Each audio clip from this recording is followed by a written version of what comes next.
喺講道之前，讓我哋低頭，我哋一同仰望神。親愛嘅天父，我哋好感謝你，讓我哋今朝能夠翻到嚟我哋所屬嘅教會，我哋一齊同弟兄姊妹同心敬拜你。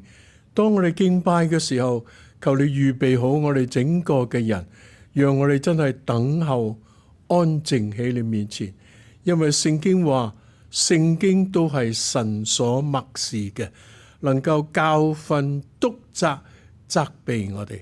求主你今日將你嘅話解開，以致我哋去聽嘅時候覺得好新鮮一樣。又求聖靈喺我哋每個人心靈裏邊工作，你感動我哋，將你嘅話藏喺我哋嘅心裏邊，叫我哋時時反覆去思想。我哋恭敬將以下時間仰望你，求主你與我哋同在，聽我哋獻上嘅祈禱，奉耶穌基督嘅名求，阿門。我唔知你有冇一啲時候你會去逃避一啲嘢，哇！你唔想做㗎吓，你好驚去面對嘅。我諗我哋每個人喺我哋嘅天性都有一部分就想走啊，唔想去面對。咁我首先要介紹一下聖經入邊有好幾位好出名逃避嘅人物。咁第一個呢，就神首先創造嘅亞當啊，亞當同夏娃咁啊放咗喺伊甸園入邊。神就話所有樹上嘅果子你都可以食，但有一棵唔食得㗎，就叫做分別善惡樹嘅果子。點不知條蛇就向女人埋手喎，唔係向亞當埋手喎，就話哇，你睇下嗰棵樹啲果子幾靚啊，悅人嘅眼目啊！我唔知各位女士，你係咪好中意睇啲靚嘢㗎啦？行 mall shopping 嘅時候睇啲靚嘢，阿師母最中意睇靚嘢嘅嗬。悅人嘅眼目，你食啦，食嘅時候你唔一定死㗎，而且食咗之後你可以神咁聰明咁有智慧。哇！夏娃見到真係嗰個禁果好靚啊，佢就摘咗落嚟食啦，食完遞埋俾佢老公食。所以好多人話最衰都係嗰個女人㗎啦，害埋亞當。點不知當佢哋兩個食完之後，就發覺原來自己赤身露體。聖經點講啊？佢哋就開始感覺到羞恥，即刻摘啲無花果嘅樹葉，無花果嘅樹可能大塊啲啊，咁啊遮遮掩掩咁。於是就喺呢個時候，天起了涼風，神就喺呢個伊甸園裏邊揾亞當啊！神喺度呼叫亞當，亞當，你喺邊啊？亞當一聽見神嘅聲音就好驚，即刻匿埋啊！聖經話佢逃避耶和華。我想問下你啦，乜神可以避開佢嘅咩吓？我唔知你返咗教會有幾耐。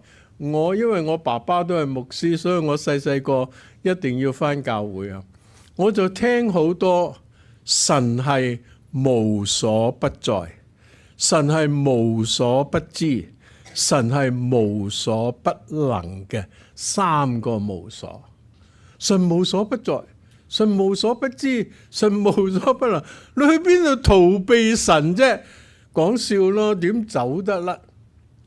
於是神就見到亞當同夏娃，咁亞當只有面對神。佢話神啊，因為我哋赤身露體，所以唔好意思見你。神話你點知你自己赤身露體噶？你梗係食咗個禁果啦。於是亞當夏娃就闖下大禍，因此我哋世人都犯了罪。罪從一個人入了世界，所以我哋嘅救恩又因一個人而嚟嚇。咁呢個係第一個聖經入面好出名走嘅人。第二個夏甲啊，大家識唔識夏甲係邊個啊？亞伯拉罕神應許佢你會生個仔，咁亞伯拉罕嘅太太就撒拉嚇，兩個人年紀都好大㗎啦嚇。咁撒拉諗下我咁老啦，點生仔呢？於是佢就鼓勵亞伯拉罕，不如你揾我嘅使女嚇，你同佢同床。咁於是亞伯拉罕就同夏甲呢個使女嚟嘅啫，就同床。點不知真係有咗一個仔喎！哇！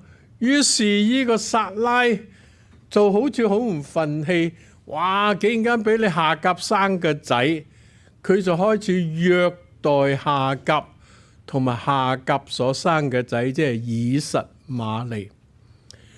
於是夏甲又係頂唔順啊！有咁一個好惡嘅奶奶喺度嚇，於是佢就走去曠野。我唔知點算，佢帶咗一個水袋嘅，點不知啲水飲晒。你知喺沙漠地方好口乾噶嘛，所以佢就喺度等死啊！但望見自己個 BB 咁細個，佢真係好傷心，好難過。就喺呢個時候，神差遣天使向夏甲顯現，佢開夏甲嘅眼，竟然間望見前面冇幾遠，居然係有一口井啊！於是夏甲即刻走去個口井嗰度，將個水袋裝滿水，等可以救佢自己同埋佢嘅 BB 啊！原來神有恩典有憐憫，無論你咩原因你想避開神，神知道嘅，神無所不知。神就向夏甲講啦：你放心，你嘅仔要成為大族，因為係亞伯拉罕所生嘅，我要賜福俾佢。呢個就係阿拉伯人嘅起源啊！以實瑪利係阿拉伯民族嘅起首，所以今日到今日仍然係阿拉伯人同以色列人嘅鬥爭嘅不和，令到中東成為全世界嘅火藥庫。第三個人物又係走嘅，係邊個呢？雅各啊！亞伯拉罕生以撒，以撒就生咗一對孖生兄弟，大嘅呢就叫以掃，細佬就叫雅各。其實呢個細佬係好想出先嘅嚇，點不知就有人掹翻佢隻腳入去，咁所以就到個大佬出。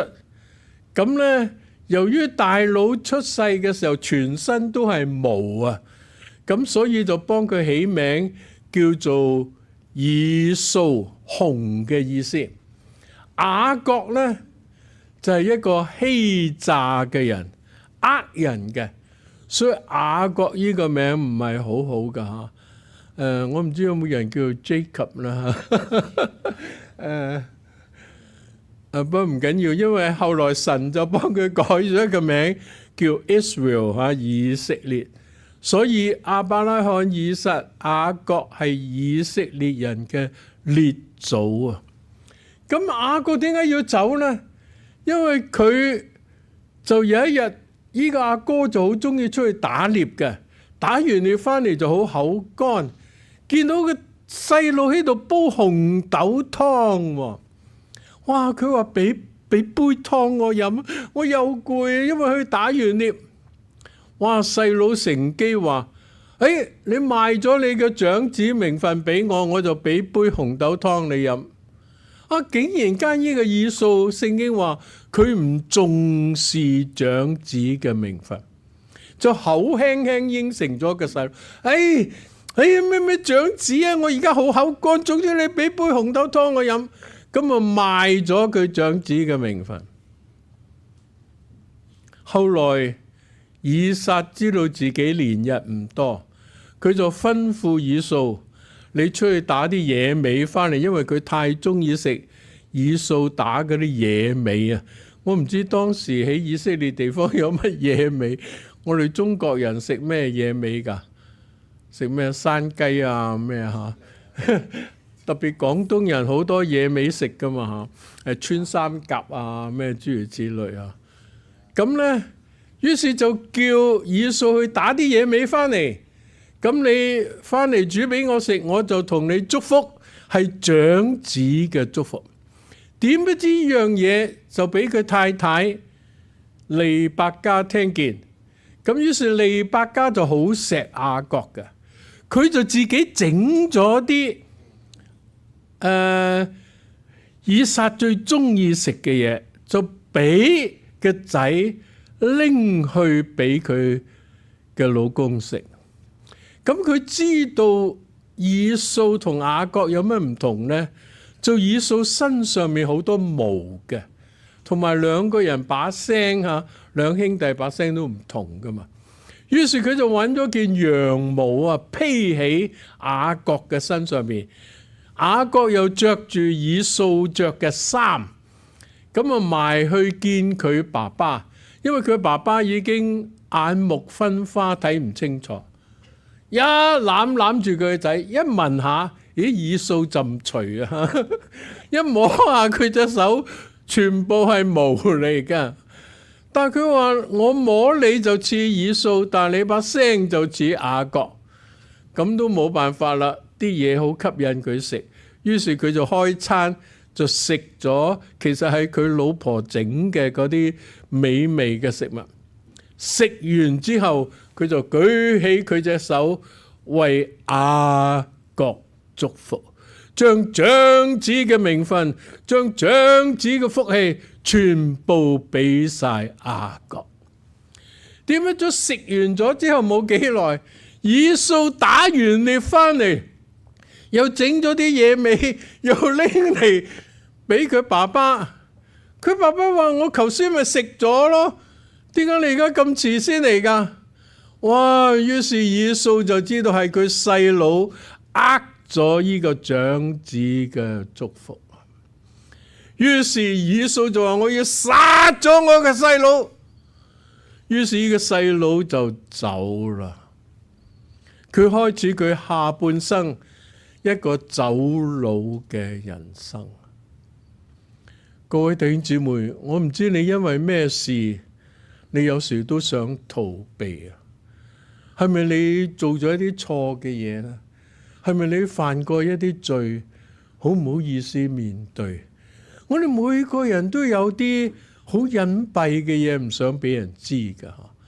咁最好一個方法就冚埋個頭，唔好理咁多啊！揞埋個面，唔好睇啦吓。我哋人好中意逃避。而家我要介紹嘅就係今日嘅主角，一個逃跑嘅先知，就係約拿。我好中意約拿書呢卷書，因為約拿嘅記載同其他嘅小先知係絕對唔同嘅。所有小先知都係議論嘅文體，都係講：哇，你有罪，所以你3番4次犯罪，神第一次宣布審判，第二次宣布審判，神第3次宣布審判。所有嘅11卷小先知書，全部係一啲嘅預言，一啲嘅宣告，一啲嘅審判，一啲嘅責備。唯有約拿書係講古仔啊！所以好吸引嘅，你讀約拿書，好似聽古仔一樣，而且呢個古仔好動聽啊！約拿書得4章，所以今日我就想介紹呢個先知，希望你留心啲聽下，咁你就印象好深刻。神就向約拿話：我而家差你去尼尼微呢個大城，你係先知，所以你要去尼尼微講一個預言。佢話你哋要悔改，如果唔係神就會審判你哋。好簡單嘅啫。點不知約拿唔肯去啊？佢逃避啊！因為點解呢？尼尼微係屬於一個外邦嘅國家嚟㗎。我點可以去外邦叫佢哋可以得救呢？佢話我唔去，我唔去，我唔制，我唔制。我唔知有冇一啲時候神都呼召你，不過你心裏邊拒絕，唔好搞啦，神啊，做乜揾我啫？揾隔離嗰個佢熱心啲啊，揾嗰位姊妹啊，佢屬靈啲㗎。好多時候我哋都喺度逃避神俾我哋嘅感動，神對我哋嘅差派。哇！佢真係好極端啊！因為神叫佢去尼尼微，係向東邊嘅，就係今日伊拉克島嘅地方。咁約拿喺以色列嚇，由以色列去伊拉克係向東。佢竟然間走咗去一個港口，就約帕啊嚇。約帕今日如果你有機會去聖地嘅話，都會去約帕參觀。嗰度都有條大魚，一個模型啊，就象徵嗰條大魚吞咗約拿。約帕係一個海港嚟嘅，佢就走咗去一個海港買船飛啊！竟然咁啱得咁巧，有隻船係去他施嘅。你知唔知他施喺邊啊？到今日為止，研究聖經嘅學者都冇定論啊！到底他施喺邊？有啲估嘅咋嚇嗱，你我都係估嘅嚇，可能係等於今日嘅西班牙。佢竟然間由以色列坐隻船，要去最西嗰度，去西班牙。哇！咁啊買船飛就上船，上船之後佢做一件咩事啊？落到倉底喺度瞓覺啊！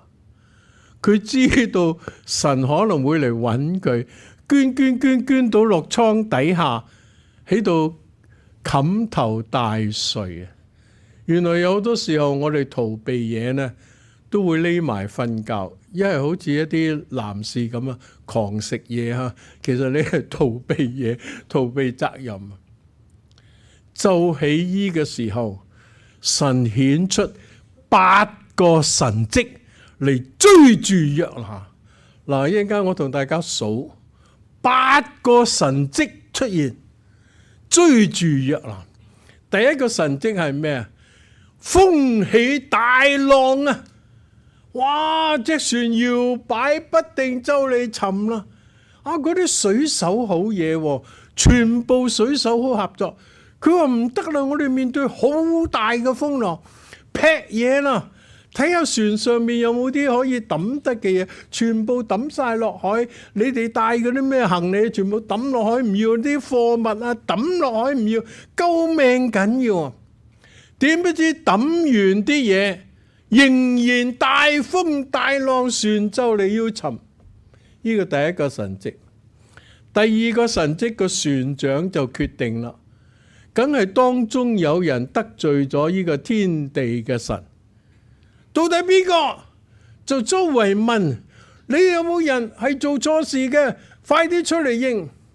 咁約拿喺倉底瞓咗覺啊嘛，佢冇出嚟。於是船長話唔得啦，我抽籤。咁船上面有幾多乘客，佢哋全部知噶嘛，就抽籤。點不知一抽就抽中約拿。乜咁巧噶？抽籤竟然抽中約拿。第二個神蹟。第三個神蹟就周圍嗌啦，邊個約拿？邊個約拿出嚟？咁卒之抄到佢喺倉底瞓覺，叫醒佢出嚟。佢話約拿，你做咗咩事？點解我哋會有大風浪？約拿嗰陣時知死啦。佢話係我啊，因為我逃避神。佢竟然間自己要求啊，佢話你將我劈落海啦，風浪就會止息。呢個船長好好心啊，唔制啊！我點可以抌你落海？再嘗試，再努力抌其他嘢，佢都唔抌約拿。但係最後冇辦法啦，啲風浪仍然唔平息，結果佢就將約拿抌落海，一抌咗約拿落海，風浪馬上平息啊！第三個神蹟，風浪興起，抽籤抽中約拿，一劈佢落海，風浪就止息。第四個神蹟，一條大魚嚟就將佢吞咗啦。一陣間我會講啊，點樣條大魚吞咗約拿。然後第五個神蹟，佢喺約拿喺大魚嘅魚腹裏邊3日3夜，然後條魚竟然間將佢吐翻出嚟。首先可能幾個問題，到底嗰條咩魚嚟嘅咧？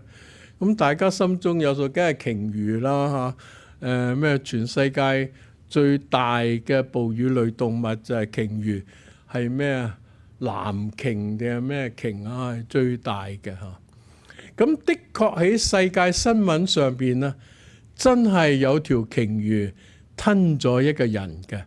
咁唔知係喺邊個國家，佢哋就捉到一條鯨魚，發覺鯨魚個肚特別大喎，於是就解開鯨魚個肚，竟然喺佢嘅胃入邊發覺包住一個人，嗰個人已經昏迷不醒㗎啦。咁於是咧就即刻將佢送去醫院睇下有冇得救，竟然間好彩救翻嗰個喺魚腹入邊昏迷嘅人。所以我哋一陣間要研究一下，有冇人喺魚腹入邊3日3夜會冇事嘅咧？到底約拿死咗未？然後佢又3日3夜之後吐翻佢出去，咁吐佢出去又啱啱係去翻近尼尼微嗰啲地方喎。咁然後聖經第3章約拿書第3章就記載，約拿竟然間就去尼尼微傳福音喎，真係按照神嘅差遣去尼尼微向呢個城講預言啊！點不知呢個城由最高嘅至上嘅君王，一路到底下大臣，一路到平民百姓，一路到啲動物，全城悔改啊！哇！令到約拿跌晒眼鏡，佢以為尼尼微一個咁敗壞嘅城市，聽咗神嘅話點會悔改啊？哇！成座城竟然悔改，佢就大跌眼鏡，於是佢好唔忿氣，擔張凳喺城門口睇下你呢座城第日會點先。好似睇戲咁啊，擔張凳坐低。咁神見到佢咁慘，因為嗰陣時天氣好熱啊，就叫一棵蓖麻樹喺佢旁邊長出嚟。蓖麻樹嗰啲樹葉咧係特別大嘅，即係好似嗰啲大葉樹咁，遮陰啊，幫約拿遮陰。哇！約拿就好 happy， 哎呀神啊，你真係好，整棵咁嘅樹俾我，等我唔使曬得咁緊要，可以陰涼下。點不知夜晚黑，神就吩咐一條蟲去咬嗰棵樹，就咬死咗棵蓖麻樹。於是約拿就唔開心啦，做乜事呢棵蓖麻樹會死咗？佢就喺度咒詛啦。神就興起焚風啊，好熱嘅風吹嚟，令到約拿非常之難受。呢度有3個神蹟：第一，一棵樹一夜之間成長；第二，吩咐一條蟲去咬死嗰棵樹。嗱，我諗大家都睇過好多馬戲班嘅係嘛，即係 circus 嗰啲馬戲嗰啲表演，咩啲狗啊識跳咩啊，啲老虎又跳火圈啊，啲嘢好識表演。你見過一條蟲表演未啊？哦，咁大個仔真係未聽見過。但係神可以驅使一條蟲，哇，做主角咬死咗嗰棵蓖麻，咁蓖麻就枯乾啦。最後一個神蹟係乜嘢？興起呢啲焚風嚟，令到約拿好熱啊！8個神蹟出現，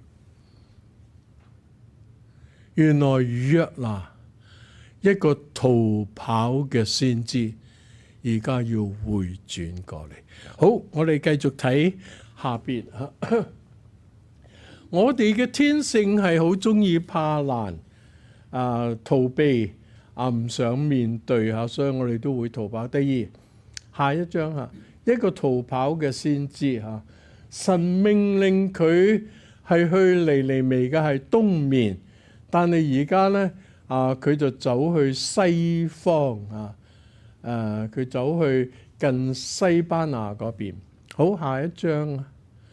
咁船長抽籤就抽中咗佢啦。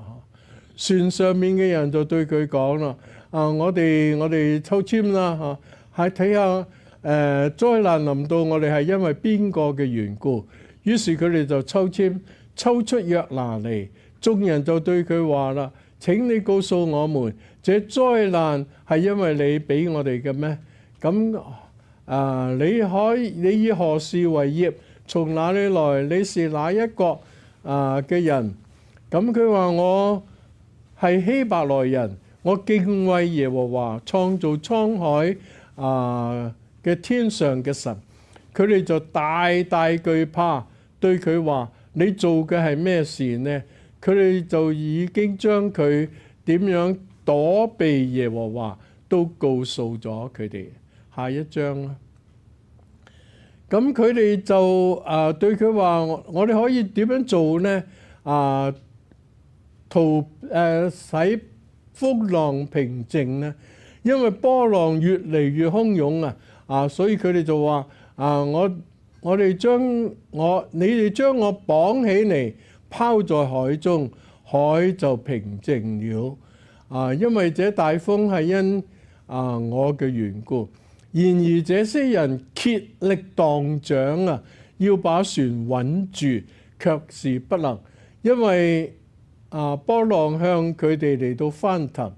佢哋就求告耶和華：耶和華，我哋懇求你，唔好因這人嘅性命使我哋死亡，不要淹沒我哋因為你耶和華係按自己嘅旨意行事。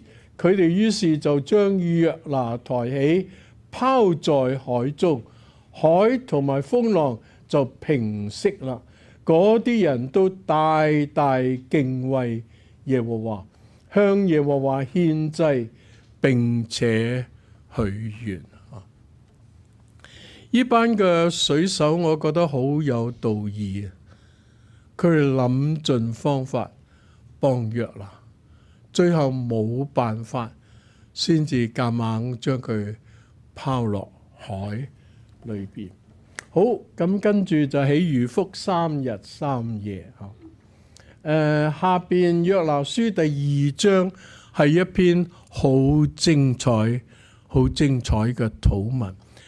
今日我嘅時間唔多，所以我只能夠講少少。我好鼓勵各位，你返屋企打開你嘅聖經，好好讀約拿書第2章，係一個好誠懇嘅人喺魚腹喺海底裏邊。因為佢被拋落海，我估計咧佢落咗海之後咧，係成個人一路飲水，咁咪一路跌，就由海面一路沉，卒之沉到海嘅底部啊！因為我哋睇下佢嘅禱告係點。我下到山根，地嘅門將我永遠關住。耶和華我嘅神啊，你卻將我嘅性命從坑中救出來。我心喺我裏面發昏嘅時候，我就想念耶和華。我嘅禱告進入佢嘅聖殿，達到你嘅面前。那信奉虛無之神嘅人，嚟我哋佢哋嘅主，但係我用感謝嘅聲音獻祭於你。我所許嘅願，我必定償還。救恩係出於耶和華。耶和華吩咐魚，魚就把約拿吐在旱地上。我想讀多幾節添，就想同大家討論到底約拿有冇死咗啊？喺第2章係咁樣講嘅，佢話你將我拋下深淵，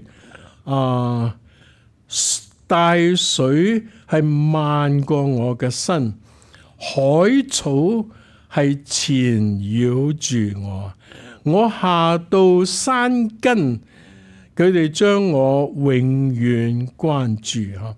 耶和華神啊，你將我嘅性命從坑中救出來。佢曾經講過，我去到好似地獄嘅門一樣。因此有一個解經嘅講法，約拿係死咗嘅。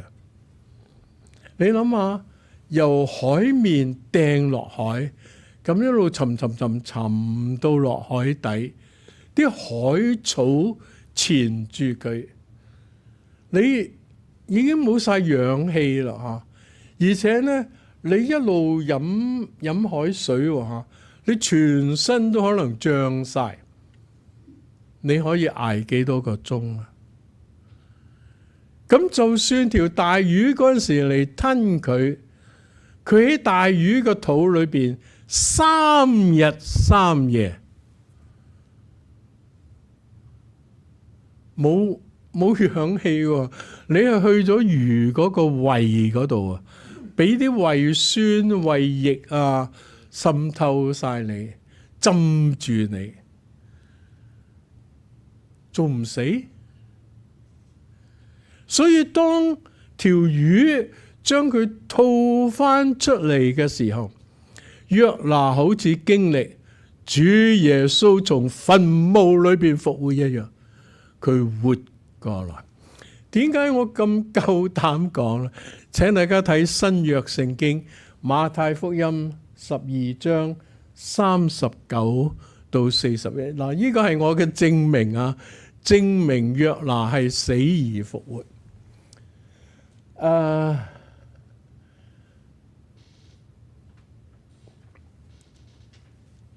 你哋呢個世代想求神蹟啊，除咗先知約拿嘅神蹟之外，耶穌自己話約拿係一個神蹟嚟㗎。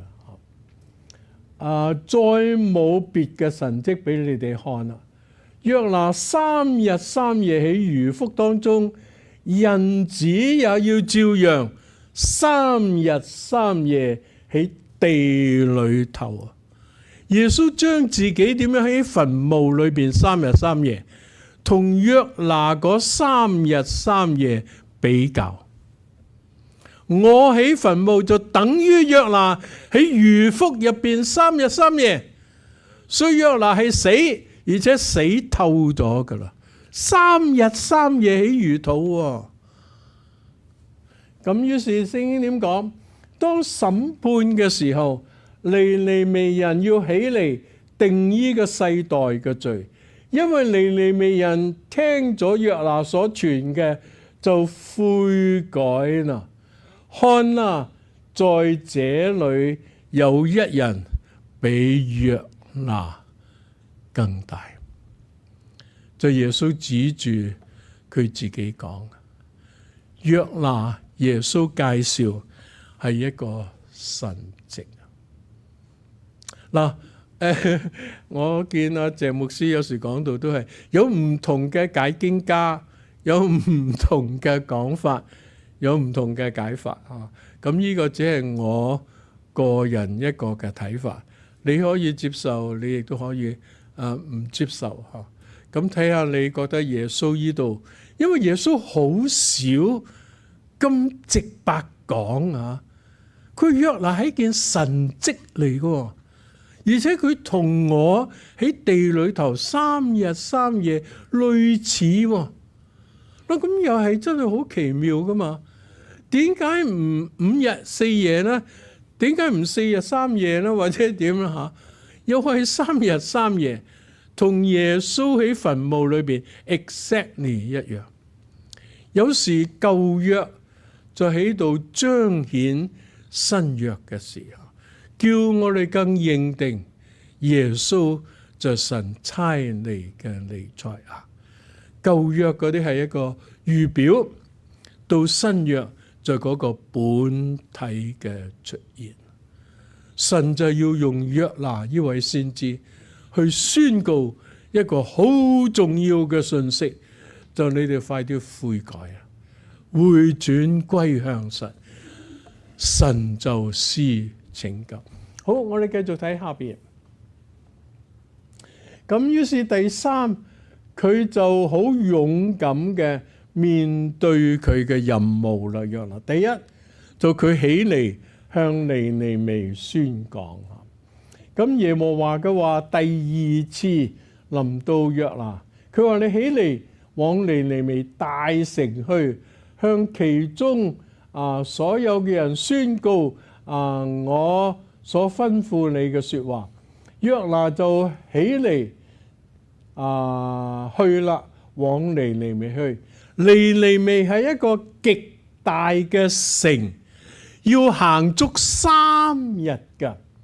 約拿進城行咗1日啫，即係1/3啫，就宣告說，再過40日，尼尼微必傾覆啦。其實約拿最想睇嘅就尼尼微點樣40日之後就會傾覆，佢想睇下神點樣刑罰尼尼微。所以點解佢後尾擔張凳仔喺對面就望住呢個城，好似睇大戲咁啊！睇下有咩戲上演先得。神好奇妙，約拿只係行咗1/3嘅路程，成個尼尼微城已經悔改啦。我唔知屋崙 CBD 市中心要行幾多日啊？你哋應該熟啲 CBD， 使唔使行3日啊？我唔知啊，又好似唔係咁大咁啊，行1-2日可能行得晒。哇！呢座城真係好大，行3日先行得晒。但係約拿行咗1日就完成佢嘅責任啦。第3章嗰度話，由至高嘅皇上一路到底下嘅大臣，一路到所有嘅平民百姓，一路到啲牲畜貓狗咁，全部悔改啊！佢哋喺爐灰中懊悔啊，向神認罪，結果神就憐憫佢哋，唔毀滅呢個城，所以就出現第4章約拿嗰個唔耐煩啊！約拿話：有冇搞錯啊？即係我係假先知啫，假先知就係啲預言唔靈啊嘛！你話40日尼尼微會毀滅，咁而家即係燒我鬚嚇，我講咗40日，佢哋就滅亡㗎喎，而家唔使滅啊！神啊，你有冇搞錯啊？咁都得嘅，又派我嚟，所以係約拿唔忿氣啊！約拿質疑神嘅愛啊，因為神太愛世人啊，佢想拯救世人。好，我哋繼續睇落去啊。結果同佢所想嘅相反啊，第3章5到10節。咁咧，佢哋就宣告禁食啊。從最大嘅到最細嘅都穿麻衣。咁而且呢，就呢個事傳到尼尼微王嘅耳中，佢就下了寶座，脫下朝服，披上麻布，坐在灰中。佢又使人通告尼尼微全城話王和大臣命令人不可做什麼牲畜牛羊唔可以食草，又唔可以飲水。人與佢都喺地上係要咩披上麻布。人要切切求告神，各人回頭離開所行嘅惡道，丟棄手中嘅強硬。或者神就會施憐憫，唔發烈怒，使我們不致滅亡，也未可知。於是佢哋就按着佢哋嘅行為，見佢哋離開惡道，神就後悔，唔將所講嘅刑罰臨到佢哋啦。由皇帝開始，全個城悔改。我唔知你有冇聽過？呢幾年都有一啲嘅復興即係舊年喺美國有間大學，有班嘅大學生有一朝起 chapel 祈禱，哇！聖靈就大大工作，於是復興就開始。全美國有好多人都去嗰間大學嗰度排隊，想領受呢個聖靈嘅祝福，結果就帶嚟一場大嘅復興。各位，原來神工作嘅時候係我哋好奇妙，我哋 unexpected 估唔到嘅。哇！有咁嘅恩典臨到，有咁嘅能力臨到，有咁多嘅人悔改。你諗下，尼尼微城幾大，幾多嘅人口，原來神就咁樣施憐憫，叫人回轉歸向佢。好，我哋再睇。咁咧，約拿就向神發怒，佢要睇下呢個城到底點。而家到第4章啦。約拿就大大不悅且甚發怒佢就禱告耶和華，耶和華我喺本國嘅時候唔係同你講咩？我知道你係有恩典、有憐憫嘅神，唔輕易發怒，有豐盛嘅慈愛，並且後悔唔將所講嘅災。所以我就急急走去他施啦。耶和華，而家求你取我嘅性命啦，因為我死咗比活着更好耶和華就話：你咁樣發怒合唔合理呢？於是約拿就出城，坐在城嘅東邊，在那裏自己搭咗一座棚，坐喺棚嘅下邊。要睇睇嗰個城點樣，好似睇大戲咁睇下結局係點。好，下一章，神就安排一棵嘅蓖麻，使其發生高過約拿，影兒就遮蓋佢嘅頭，救咗佢一切嘅苦楚。約拿就因呢棵嘅蓖麻大大喜樂。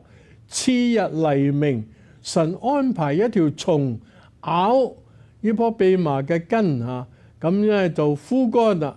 日頭出嚟嘅時候，神就安排炎熱嘅東風，就呢個好熱嘅焚風就吹約拿嘅頭，使佢發昏。佢就為自己求死佢話我死咗比活着更好於是佢就係咁樣啦。你因為蓖麻你發嬲合唔合理呢？我發怒以至於死都合乎你。約拿強詞奪理我死咗好過咯咁辛苦。好，我哋再睇下邊。我哋實在好需要明白我哋嘅神嘅心意係點樣。耶和華就話啦，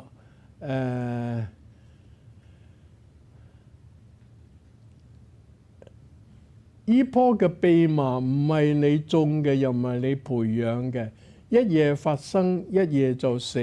你尚且愛惜，何況這尼尼微大城，其中不能分辨左手右手嘅，有20萬人咁多，並且有好多嘅牲畜，我豈能不愛惜啦？我想問下在座咁多位，你識唔識分左右手啊？有時我都諗啊，咦，到底邊面左邊面右？不過你哋揸慣車就知啦嚇。Turn right and turn left 好唔同嚇，一轉錯咗就入咗一條路，出唔翻嚟都唔定啊！所以左右一定要識分。乜嘢人唔識分左右呢？有人估可能係小朋友啊，未學到，即係話呢個城有20萬細路仔，好多喎。我唔知全個屋崙有幾多兒童啊？最近咪講啲教育制度啊，20萬唔識分左右，神憐憫愛惜佢哋。原來我哋嘅神係一個充滿恩典、常常施恩嘅神。求神今日都幫助我哋有一個憐憫嘅心懷。神有時會將一個嘅使命交俾你，就要你去關心一啲嘅人。我唔知喺你屋企入邊、你嘅親友入邊、你嘅同事入邊、你啲朋友入邊，有冇人仲未信耶穌嘅？快啲關心佢哋，將救恩帶俾佢哋。如果唔係，神嘅憤怒就臨到噶啦。我哋好多時候都話耶穌翻嚟嘅日子好近啊！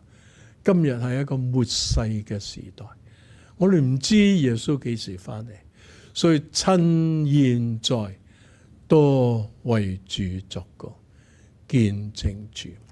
所以我好喜歡呢卷約拿書，最後有幾幅圖俾大家睇一睇嘅吓。約拿書第一章係逃跑嘅先知。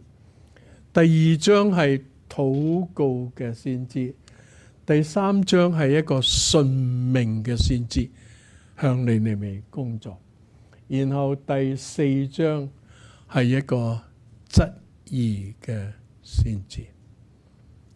神就用一棵蓖麻，藉住20萬人唔識分左右，挑戰約拿，叫佢能夠去為神工作。我盼望大家認識咗約拿書，你都成為一個順命嘅兒女，聽神嘅差遣去為神工作。請我哋低頭，我哋祈禱。親愛嘅天父，我哋好感謝你，讓我哋今朝能夠讀到約拿書呢卷好特別嘅先知書。求你透過約拿一個咁特別嘅人物，讓我哋有提醒，讓我哋有幫助，讓我哋唔好再逃避，讓我哋起嚟接棒啊！主啊，你要用我，你要差遣我，我哋好似以賽亞話，我哋喺度，請差遣我，請用我哋嘅一生，讓我哋為主作見證，將福音帶俾我哋身邊嘅人。求主你感動今日喺度崇拜嘅每一位，喺網上聽嘅每一位，讓我哋都願意去為主作工。我哋咁樣恭敬獻上祈禱，係奉耶穌基督嘅名求，阿門。